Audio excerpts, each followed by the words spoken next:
आज हम लोग पढ़ेंगे गुणनखंड पे आधारित क्वेश्चनों को हल करना। तो क्वेश्चन है यहाँ पे ध्यान देना, 1729 यानी 1729 के सभी क्या लिखना है, अभाज्य गुणनखंड क्या करना है, ज्ञात करना है और उन्हें आरोही क्रम में क्या करना है, व्यवस्थित कीजिए। अब दो क्रमागत अभाज्य गुणनखंडों में यदि कोई संबंध है तो लिखिए। यानी क्या है, कोई संबंध है तो लिखिए। इधर क्वेश्चन समझना करण बाबू, बड़ा तगड़ा क्वेश्चन है। इसमें 3 क्वेश्चन है, समझे तो कुछ नहीं और समझे तो 3 क्वेश्चन है। पहला क्वेश्चन कह रहा है इसका अभाज्य गुणनखंड निकालना है। यानी फर्स्ट में क्या कह रहा है, 1729 का क्या करना है, अभाज्य गुणनखंड निकालना है। ठीक। दूसरा का कह रहा है इन्हें आरोही क्रम में लिखना है। यानी किनको आरोही क्रम में लिखना है, जो उसका अभाज्य गुणनखंड आ रहा है उनको आरोही क्रम में लिखना है। तीसरा का क्या बोल रहा है, जो इनके गुणनखंड आ रहे हैं उनमें क्या संबंध है।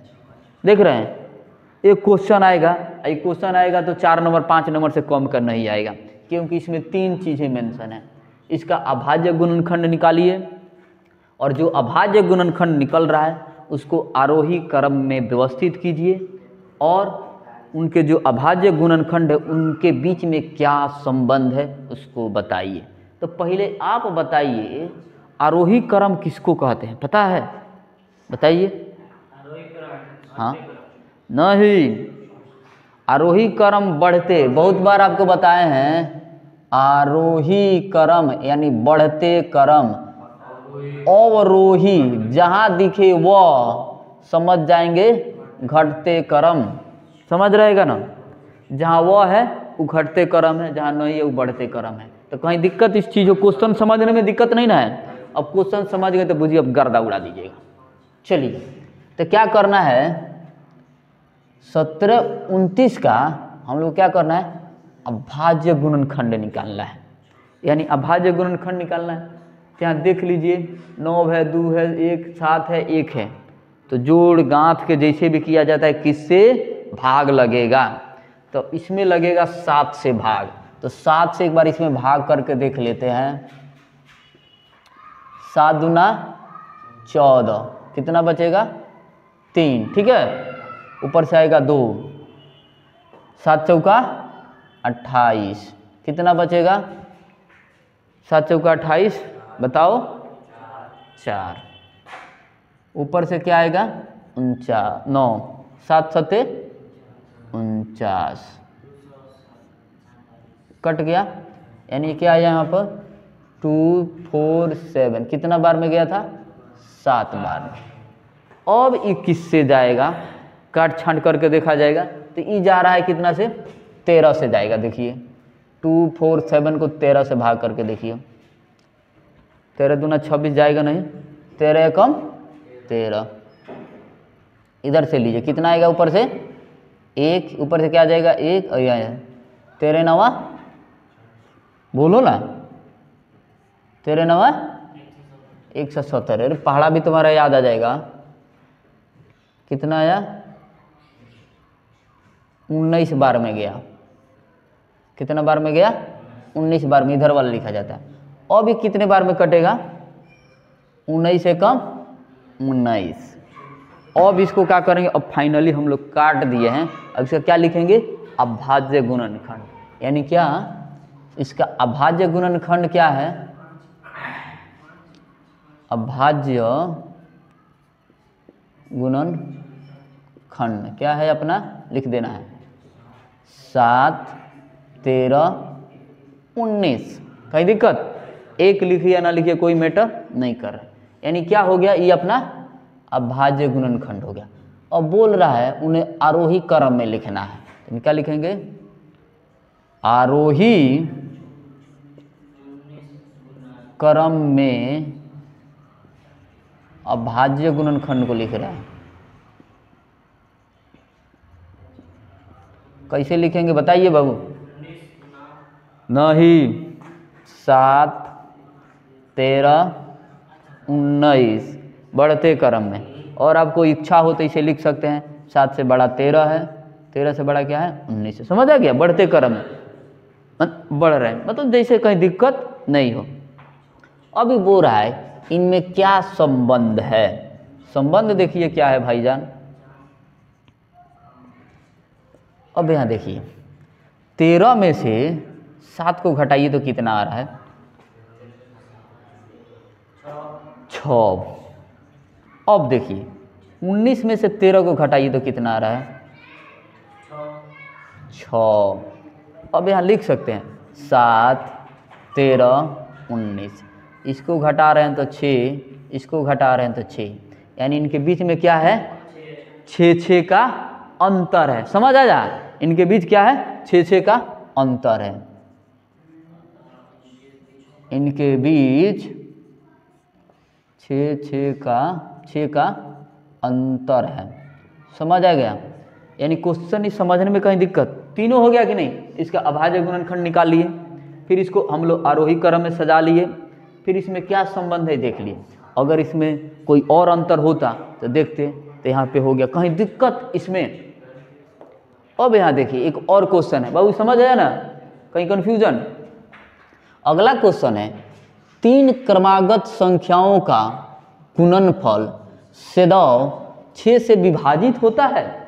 अगर मान लीजिए कोई हम लोग अंक ले रहे हैं क्रमागत, क्रमागत कहने का मतलब यहाँ देखिए, अगर क्वेश्चन समझ लिए फिर बता रहे हैं। 3 क्रमागत संख्याओं का गुणनफल सदैव 6 से विभाज्य होता है। इस कथन को कुछ उदाहरण की सहायता से क्या करना है, स्पष्ट करना है। तो यहाँ देखिए पहले क्या मिला है क्रमागत। क्रमागत का मतलब क्या होता है पता है? बहुत बढ़िया जी। क्रमागत का मतलब है क्रम से आए, क्रम से आते जाए। यानी एक क्रम के बाद दूसरा आते जाए। यानी कोई मान लीजिए अंक हम लोग ले रहे हैं, इधर ध्यान देना बाबू, जैसे 5 ले रहे हैं तो 5 के बाद क्या आएगा 6, इसके बाद 7, यानी क्या आ रहा है अपना क्रमागत आ रहा है। क्रमागत का मतलब क्या होता है क्रम से आते जाए, ठीक ना। तो हम लोग इसको एग्जाम्पल लेकर समझेंगे कि सही, इसको उदाहरण के द्वारा समझना है।